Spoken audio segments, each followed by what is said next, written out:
Hi welcome to Rama Telugu కథలు. ఈరోజు పొడుపు కథ వచ్చేసి కార్డు కాని కార్డు. ఏం కార్డు? ఈరోజు కథ పేరు నిజమైన భక్తి.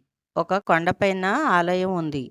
ఆలయానికి వెళ్ళే మార్గం చాలా కఠినంగా ఉండేది. ఒకరోజు ఆలయ ప్రధాన పూజారి చనిపోయాడు. ఆలయ నిర్వాహకులు కొత్త పూజారిని నియమించడం కోసం పరీక్షలు నిర్వహించారు. క్షమించండి, నేను రావడానికి ఆలస్యమైంది. నేను కూడా పూజారి అభ్యర్థిని అని పరిచయం చేసుకున్నాడు ఒక యువకుడు. ఎందువల్ల ఆలస్యమైందని ప్రశ్నించారు పరీక్షా నిర్వాహకుల్లో ఒకరు. నేను ముందుగానే బయలుదేరాను. ఆలయానికి వచ్చే మార్గం రాళ్ళు రప్పలతో ఉండటం వల్ల రాళ్ళు తీసివేసి వస్తున్నాను. దీంతో చాలా సమయం వృధా అయింది అని చెప్పాడు యువకుడు. అతని సమాధానం పూజారిని ఎంపిక చేసే సభ్యులకు నచ్చింది.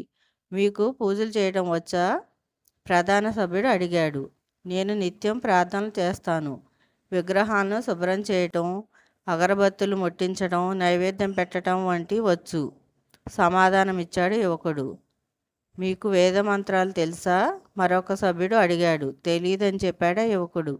సభ్యులు కాసేపు ఒకరిలో ఒకరు చర్చించుకున్నారు. తర్వాత ఆ యువకుడినే ఆలయ పూజారిగా ఎంపిక చేస్తున్నట్టు ప్రకటించారు. ఏ ప్రార్థనైనా నిజమైన భక్తితో చేయబడితే అది వేద మంత్రాలతో సమానం. మీరు వేద మంత్రాలు బోధించే ఏర్పాటు కూడా చేస్తామని యువకుడితో చెప్పారు సభ్యులు. ఈరోజు కథ ఇంతేనండి. పొడుపు కథకు ఆన్సర్ రికార్డు.